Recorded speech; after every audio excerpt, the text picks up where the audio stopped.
बाजू डिज़ाइन बनाने के लिए हमने बिल्कुल सिंपल तरीके से एक सिंपल बाजू की कटिंग किया है फ्रेंड, आप देख सकते हैं। और हमने बीच से कट कर लिया है। इसी तरीके से आप भी बाजू की कटिंग कर लेंगे। कट करने के बाद अब हम बाजू को इस तरीके से रख देंगे। अब हमने पेपर पेस्टिंग को ले लिया है। चौड़ाई हमने 3.5 इंच लिया है फ्रेंड, और हमने जो इसकी लंबाई लिया वो 13.5 इंच लिया है। अब पेपर पेस्टिंग को इस तरह से फोल्ड कर लेंगे, और फोल्ड करने के बाद स्केल को रखकर 1/2 इंच पे निशान लगाएंगे। निशान को लगाने के बाद इस तरीके से इंच टेप को रखेंगे, और 1 इंच पे आप निशान लगाएंगे।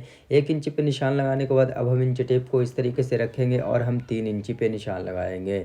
तो इसी तरीके से 3-3 इंची पे निशान हम पूरे में लगा लेंगे। निशान को लगाने के बाद अब हम क्या करेंगे फ्रेंड कि एक दूसरे के सामने बिल्कुल इस तरीके से हम निशान लगाएंगे। निशान को लगाने के बाद हमने जो 3 इंच पे निशान लगाया है फ्रेंड, तो उसका बीच में सेंटर हम निशान लगाएंगे, जो कि 1.5-1.5 इंच पे हम निशान लगाएंगे।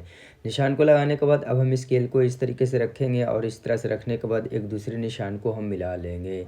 फिर इस तरीके से स्केल को रखेंगे, और इस तरीके से रखने के बाद हम एक दूसरे निशान को मिला लेंगे। तो इसी तरीके से निशान मिलाते हुए आप पूरे में चले आएंगे। निशान को मिलाने के बाद अब हम निशान पे कटिंग कर लेंगे।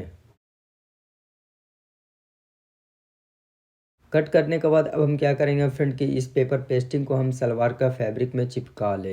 तो फ्रेंड हमने सलवार का फैब्रिक में चिपका लिया है, और दोनों साइड में हमने 1/4 इंची का मार्जिन लेते हुए कटिंग भी कर लिया है, और एक साइड में हमने आयरन से अच्छे तरीके से फोल्ड कर लिया है। तो इसी तरीके से आप भी फोल्ड कर लेंगे। अब हम चलते हैं मशीन पे। तो फ्रेंड हम मशीन पे आ चुके हैं, और हमने बाजू को ले लिया है। सबसे पहले बाजू का एक पल्ले को आप इस तरीके से रखेंगे, और हम पैच को लेंगे। पैच को लेने के बाद इस तरीके से बाजू को ऊपर आप रखेंगे, और रखने के बाद पेपर पेस्टिंग में बिल्कुल सटाते हुए हम सिलाई लगाएंगे।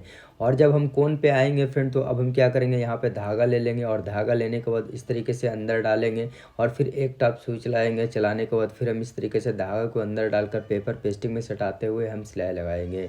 इसी तरीके से हमने पूरे में सिलाई को लगा लिया है। सिलाई लगाने के बाद अब हम क्या करेंगे फ्रेंड के 1/4 इंची का मार्जिन लेते हुए इस तरीके से आप कटिंग कर लेंगे। कट करने के बाद अब हम इस तरीके से कट करेंगे। अब कट करने के बाद अब हम क्या करेंगे फ्रेंड के इस तरीके से हम पलटेंगे, और इस तरीके से पलटने के बाद हम क्या करेंगे फ्रेंड के धागे को खींचकर अच्छे तरीके से हम कोन को निकालेंगे। धागा डालने का यही फ़ायदा होता है फ्रेंड कि आपका कोन बहुत ही फिनिशिंग निकलता है। अब हम क्या करेंगे फ्रेंड के प्लट कोन को निकालने के बाद लप पे सिलाई लगाते हुए बिल्कुल फिनिशिंग के साथ हम पैच को बैठा लेंगे। और अभी तक हमारे चैनल को सब्सक्राइब नहीं किया फ्रेंड, तो प्लीज़ मेरे चैनल को सब्सक्राइब कर ले, और बेल आइकन पर क्लिक करके ऑल पे प्रेस कर ले, ताकि नए नए वीडियो की नोटिफिकेशन आपको मिलती रहे। सिलाई को लगाने के बाद अब हम क्या करेंगे फ्रेंड कि इस तरीके से हम धागे को निकाल लेंगे। धागे को निकालने के बाद दूसरी साइड भी हम लप पे सिलाई लगाते हुए बिल्कुल फिनिशिंग के साथ पैच को बैठाएंगे। सेम स्टेप को फॉलो करते हुए बाजू का दूसरे पल्ले में भी हम बना लेंगे। तो फ्रेंड हमने बाजू का दूसरे पल्ले में भी बना लिया है। बनाने के बाद अब हम क्या करेंगे फ्रेंड के दोनों को इस तरीके से बराबर करेंगे, और कोन पे इस तरीके से टक्की लगाकर हम अटैच कर देंगे।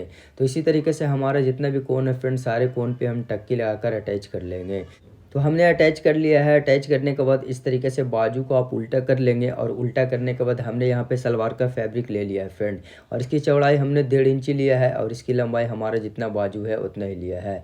अब पट्टी को इस तरीके से फोल्ड कर लेंगे, और फोल्ड करने के बाद बाजू को ऊपर इस तरीके से आप रखेंगे, और एक चाप का सिलाई लगाते हुए चले आएंगे।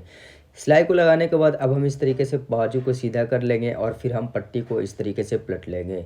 और इस तरह से पलटने के बाद लप पे सिलाई लगाते हुए बिल्कुल फिनिशिंग के साथ हम पट्टी को बैठा लेंगे। तो फ्रेंड हमने पट्टी को बैठा लिया है, और हमने लूप पट्टी यहाँ पे बना लिया है फ्रेंड। यदि आपको अगर लूप पट्टी बनाना नहीं आता है फ्रेंड, तो हम वीडियो का लिंक डिस्क्रिप्शन में डाल देंगे, आप वहाँ से लूप पट्टी बनाना सीख लेंगे। अब हम पट्टी को इस तरीके से बिल्कुल बराबर जितना हमारा बाजू है उतना कट कर लेंगे, और कट करने के बाद यहाँ पे बिल्कुल सेंटर में हम पट्टी को रखकर अटैच कर लेंगे। और हमारे जितना भी कोन है फ्रेंड, सारे कोन पे हम इस तरीके से टक्की लगाकर पट्टी को अटैच कर लेंगे। इस तरीके से कट करने के बाद अब हम क्या करेंगे फ्रेंड कि हम फैब्रिक बटन लगाएंगे। हमारा जहाँ जहाँ कोन है बटन लगा लेंगे। तो फ्रेंड हमने फैब्रिक बटन लगा लिया है। इससे बाजू की खूबसूरती बहुत ही ज़्यादा बढ़ चुकी है फ्रेंड, आप देख सकते हैं।